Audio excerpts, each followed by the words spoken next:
قرآن مجید کے نامے پارے کے حوالے سے کچھ باتیں اللہ تبارک و تعالی اپنی رحمت کا ساتھ ہمیں نصیب فرمائے۔ اس پارے کے شروع میں ہی قوم شعیب علیہ السلام کے سرکش سرداروں کی اس دھمکی کا ذکر ہے کہ جب انہوں نے کہا تھا کہ اے شعیب علیہ السلام ہمارے دین کی طرف پلٹ آؤ ورنہ ہم تمہیں اور تمہارے پیروکاروں کو جلا وطن کر دیں گے، اپنی بستی سے نکال دیں گے۔ شعیب علیہ السلام نے اللہ تعالیٰ سے التجا کی کہ اللہ ہمارے اور ہماری قوم کے درمیان حق کے ساتھ فیصلہ کر دے۔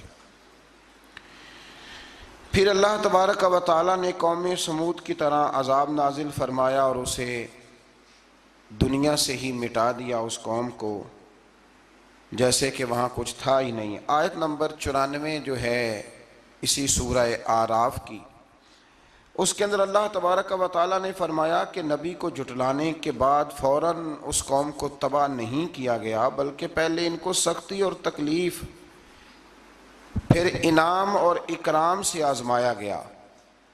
پہلے تکلیفیں دی گئیں شاید سمجھ جائیں، پھر اللہ نے انعام و اکرام بھی دیے کہ شاید آسانی کے بعد ہی سمجھ جائیں، لیکن جب وہ ہر حال میں کفر پر ڈٹے رہے تو پھر اللہ تعالیٰ نے انہیں تباہ کر دیا۔ بہت سارے لوگ ہیں جو سکھوں میں بھی نیک نہیں ہوتے اور دکھوں میں بھی نیک نہیں ہوتے، تو فرمایا یہی ان کا حال ہوا، آسانیاں بھی دی گئیں، تکالیف بھی، پر وہ اپنے کفر پر ڈٹے رہے۔ آیت نمبر 96 میں اللہ تعالیٰ نے ان ساری باتوں کو بیان کرنے کے بعد ارشاد فرمایا وَلَوْ أَنَّ أَهْلَ الْقُرَىٰ آمَنُوا وَاتَّقَوْا، فرمایا اگر بستیوں والے ایمان لے آتے اور تقوی اختیار کرتے پھر پرا انہیں کیا ملتا؟ فرمایا لَفَتَحْنَا عَلَيْهِمْ، پس ہم ان پر کھول دیتے بَرَكَاتٍ مِّنَ السَّمَاءِ وَالْأَرْضِ، زمین کی برکتیں بھی ان پر کھول دیتے اور آسمان کی برکتیں بھی کھول دیتے اگر وہ ایمان لاتے اور تقوی اختیار کرتے، لیکن انہوں نے سرکشی کی تو پھر اللہ تبارک و تعالیٰ نے انہیں عذاب دیا۔ اس سے اگلی آیات کے اندر اللہ تبارک و تعالیٰ نے ارشاد فرمایا آیت نمبر 103 سے لے کر 129 تک بالتفصیل اللہ تبارک و تعالیٰ نے اس مضمون کو بیان فرمایا کہ حضرت موسیٰ علیہ السلام کی بعثت اور فرعون اور اس کے پیروکاروں کا ذکر۔ موسیٰ علیہ السلام نے ان کو دعوت حق دی اور کہا کہ میں تمہارے پاس واضح نشانیاں لایا ہوں، بنی اسرائیل کو میرے ساتھ بھیج دو۔ فرعون نے معجزات پیش کرنے کے لیے کہا تو حضرت موسیٰ علیہ السلام نے اپنا عصا زمین پہ ڈالا، اپنا عصا، اپنی چھڑی، اپنا ڈنڈا زمین پہ ڈالا تو وہ ایک واضح اژدہا بن گیا۔ پھر حضرت سیدنا موسیٰ علیہ السلام نے اپنا ہاتھ گریبان سے نکالا تو وہ دیکھنے والوں کے لیے روشن ہو گیا، ہاتھ کے اندر نور پیدا ہو گیا، ید بیضا لیے بیٹھے ہیں اپنی آستینوں میں۔ فرعون کے سرداروں نے حق کو قبول کرنے کی بجائے اسے جادو قرار دے دیا اور کہا کہ یہ تمہیں اپنے ملک سے نکالنا چاہتا ہے۔ انہوں نے کہا اس معاملے کو ذرا ڈھیل دو اور جادوگروں کو جمع کرو۔ جادوگر آئے، انہوں نے فرعون سے کہا کہ ہم حضرت موسیٰ کے مقابلے میں جادو تو دکھائیں گے معاذ اللہ، لیکن اگر ہم غالب آ گئے تو پھر ہمارا انعام کیا ہوگا؟ سودا پہلے طے کر رہے ہیں، کیا انعام ملے گا؟ اس نے کہا کہ اگر تم غالب آ گئے تو میں تمہیں اپنا قریبی بنا لوں گا۔ بادشاہوں کا قریبی ہونا بھی تو بڑی بات ہے نا، لوگ بڑے پاپڑ بیلتے ہیں قریبی ہونے کے لیے، اور یہ جو قریبی ہوتے ہیں نا، بالخصوص جو بادشاہوں کے قریبی ہوتے ہیں، بادشاہوں کی تباہی کا سبب بھی یہی لوگ ہی بنتے ہیں۔ یہ ان کو روز خبر دیتے ہیں کہ سب اچھا ہے، سب اچھا ہے، اور دنیا کے زیادہ تر حکمران انہی لوگوں کی وجہ سے تباہ ہوتے ہیں چونکہ ان کا خود عوام سے رابطہ نہیں رہتا۔ اگر وہ خود عوام کے ساتھ ڈائریکٹ رابطہ کریں تو شاید انہیں اچھی اور صاف ستھری چیزیں سمجھنے کو مل جائیں۔ خیر، جادوگروں نے جب کہا ہمیں کیا دو گے تو اس نے کہا تمہیں قریبی بنا لوں گا۔ جادوگروں نے موسیٰ علیہ السلام سے کہا کہ آپ پہل کریں گے یا ہم پہل کریں؟ تو موسیٰ علیہ السلام نے کہا تم پہل کرو۔ جب جادوگروں نے اپنی رسیاں زمین پہ ڈالیں تو لوگوں کی نگاہوں کو سحر زدہ کر دیا، جادو کر دیا اور انہیں ڈروا دیا۔ انہوں نے کہا یہ تو بڑا جادو لے آئے۔ اللہ تعالیٰ نے حضرت موسیٰ علیہ السلام کو حکم دیا کہ آپ بھی اپنا عصا زمین پہ ڈالیں۔ ان کی رسیاں سانپ بن گئی تھی نا، دراصل وہ سانپ بنی نہیں تھی، لوگوں کی آنکھوں پر جادو ہو گیا تھا، انہیں سانپ نظر آ رہا تھا۔ فرمایا آپ بھی اپنا عصا زمین پہ ڈالیں، وہ عصا سانپ بنا اور جادوگروں کی ساری چیزوں کو نگل ہی گیا۔ ان کی بہت ساری رسیاں سانپ بنی تھی، ان کا ایک ہی عصا سانپ بنا اور سب کو نگل گیا۔ اس طرح کے معجزے کی حقانیت اور جادوگروں کا بطلان ثابت ہوا اور فرعونی رسوا ہو گئے، جادوگر سجدے میں گر گئے اور اللہ پر ایمان لے آئے۔ فرعون نے انہیں دھمکی دی کہ تم میری اجازت کے بغیر ایمان لے آئے ہو، میں تمہارے ہاتھ اور پاؤں مخالف سمت سے کاٹ دوں گا، یعنی الٹا ہاتھ کاٹ دوں گا، سیدھا پیر کاٹ دوں گا، میری بغیر اجازت ایمان لے آئے ہو، اور تمہیں سولی پہ بھی چڑھوا دوں گا۔ انہوں نے کہا کہ ایمان لانے کی پاداش میں تم ہمیں سزا دینا چاہتے ہو؟ پھر انہوں نے اللہ تعالیٰ سے صبر اور استقامت کی دعا کی۔ اس کے بعد فرعون نے بنی اسرائیل کے بیٹوں کو قتل کرنے کی اور بیٹیوں کو زندہ چھوڑنے کا حکم دے دیا۔ موسیٰ علیہ السلام نے قوم کو صبر کی تلقین کی اور کہا کہ نیک انجام اہل تقویٰ کے لیے۔ یہاں ایک لطیف بات ہمارے صوفیاء نے بھی لکھی ہے۔ صوفیاء کہتے ہیں کہ فرعون نے کلمہ نہیں پڑھا اور جادوگر کلمہ پڑھ گئے۔ وہ کس طرح کلمہ پڑھ گئے؟ تو کہنے لگے دراصل انہوں نے آتے ہی حضرت موسیٰ کا ادب بڑا کیا تھا۔ جادوگر حضرت موسیٰ کے مقابلے میں آ کے بھی ان سے کہتے ہیں کہ رسیاں آپ پہلے ڈالیں گے کہ ہم ڈالیں، آپ عصا پہلے رکھیں گے کہ ہم رکھیں؟ تو اتنا سا ادب کیا تو رب کریم نے فرمایا جو نبی کا ادب کرے وہ بے ایمان نہیں رہ سکتا، جو نبی کا ادب کرے وہ بے ایمان نہیں رہ سکتا، اور جو نبی کی بے ادبی کرے وہ ایماندار نہیں رہ سکتا۔ ختم ہو گئی بات۔ یہاں ہمارے صوفیاء نے یہ بات لکھی ہے کہ چونکہ انہوں نے آتے ہی کہا تھا کہ آپ پہلے ڈالیں گے یا ہم پہلے ڈالیں، تو حضرت موسیٰ سے انہوں نے پوچھ لیا، نبی کے پوچھے بغیر پہل نہیں کی، تو اللہ نے انہیں ایمان کی دولت عطا کر۔ ایک بات اور ذہن میں رکھیں کہ حضرت موسیٰ کے پاس عصا تھا، اژدہا بن جاتا تھا، لیکن پھر بھی جب فرعون نے حکم دیا کہ بیٹوں کو زندہ رکھو، بیٹیوں کو قتل کرو، تو اس وقت حضرت موسیٰ علیہ السلام نے وہ معجزہ نہیں دکھایا۔ جو مقام صبر ہوتا ہے وہ مقام صبر ہی ہوتا ہے۔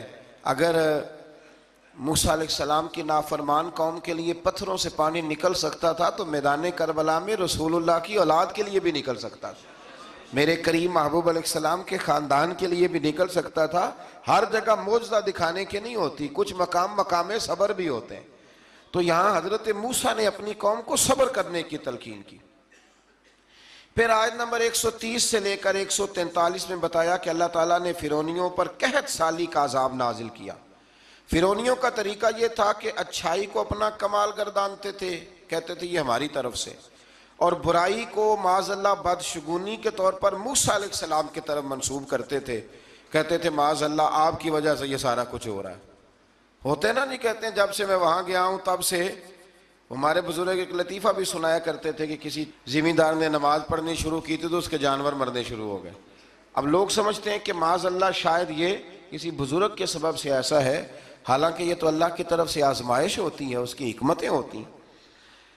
اللہ تبارک و تعالیٰ نے ان پر عذاب کیا نازل کیا؟ آیت نمبر 130 اور 143 کا بھی آپ سورہ اعراف کی پڑھیں تو اللہ تعالیٰ نے ان پر ٹڈیوں کا، جموں کا، مینڈکوں کا اور خون کا عذاب نازل کیا۔ یہ کس قسم کا عذاب ہے؟ جمعیں پڑ گئیں، ٹڈیاں آ گئیں، یہ اللہ نے عذاب نازل کیا۔ جب وہ عذاب میں مبتلا ہوئے تو موسیٰ علیہ السلام سے کہا کہ آپ اللہ سے دعا کریں کہ ہم سے یہ عذاب ٹل جائے، اگر ایسا ہوا تو ہم ایمان لے آئیں گے، بنی اسرائیل کو بھی آزاد کر دیں گے۔ لیکن موسیٰ علیہ السلام کی دعا کے نتیجے میں جب عذاب ٹل جانے کے بعد فرعونی پھر اپنے وعدے سے پھر گئے۔ بنو قریظہ والوں نے بھی کئی دفعہ حضور سے وعدے کیے پر اپنے وعدوں پر قائم۔ ایک بات آپ سے یہاں روک کے عرض کر دوں، ہم بھی کئی دفعہ کہتے ہیں ذرا بریک کبھی گاڑی کی نہیں نہ لگتی تو ہم ارادہ کرتے ہیں کہ آج سے ہی نماز شروع کر دینی، ذرا طبیعت زیادہ لیل ہوتی ہے تو ارادہ کرتے ہیں نا کہ بھائی آج کے بعد ہم نے نیک، پھر کیا ہوتا ہے شفا ہو گئی تو چھٹی ہو گئی۔ یہ طریقہ درست نہیں، یہ تو کفار کا طریقہ بیان کیا نا قرآن پاک نے۔ یہاں فرمایا جب اللہ تبارک و تعالیٰ نے انہیں نجات دے دی تو اپنے وعدے سے مکر گئے، تو پھر اللہ تبارک و تعالیٰ نے بنی اسرائیل کو سمندر پار کر کے ایسی قوم کے پاس پہنچا دیا جو بتوں کی پرستش کرتی تھی وہ تو بچ گئے، لیکن فرعونی سارے دریا کے اندر غرق ہو گئے۔ حضرت موسیٰ علیہ السلام سے کہنے لگے کہ ہمارے لیے بھی ایک خدا بنا دیجئے۔ حضرت موسیٰ علیہ السلام نے فرمایا بت پرستی کرنے والے جاہل ہیں۔ یہ بت پرست قوم کے پاس جب گئے نا بنی اسرائیل والے، بت پوجتے ہوئے دیکھا تو کہنے لگے ہمارے لیے بھی سامنے بنا کے رکھ دو۔ فرمایا یہ تو جاہل ہیں، تم انہیں دیکھ کے اثر قبول کر رہے ہو، اور اپنی جاہلیت کے باعث یہ ہلاک ہونے والے بھی ہیں۔ پھر اللہ تعالیٰ نے بنی اسرائیل پر اپنی نعمتوں کا ذکر فرمایا، اور موسیٰ علیہ السلام نے اپنی قوم میں ہارون علیہ السلام کو اپنا جانشین فرمایا اور کوہ طور پر تشریف لے گئے۔ اللہ نے فرمایا وہاں آ جائیں، میں آپ کو تورات عطا کرتا ہوں۔ 40 دن کا یہ عرصہ تھا۔ موسیٰ علیہ السلام نے وہاں پہ جا کے، وہ سارا واقعہ بھی انہی آیات میں ہے کہ حضرت موسیٰ نے عرض کیا تھا کہ رب ارنی، یا اللہ میں تجھے دیکھنا چاہتا ہوں، تو فرمایا لن ترانی، تو نہیں دیکھ سکتا۔ وہ بھی یہاں اللہ نے ذکر فرمایا۔ پھر اللہ تعالیٰ نے اپنی ایک تجلی جب کوہ طور پہ ڈالی تو حضرت موسیٰ علیہ السلام تاب نہ لا سکے اور بے ہوش ہو گئے، اور پہاڑ بھی ریزہ ریزہ ہو گیا۔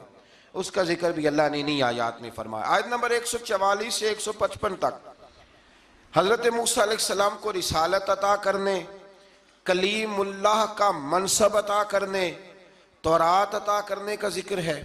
آگے چل کے بتایا کہ جو متکبر لوگ ہیں نا، وہ آیات الہیہ سے منہ پھیرتے ہیں، اور جو لوگ اللہ کی آیات اور قیامت کو جھٹلاتے ہیں ان کے اعمال باطل ہیں۔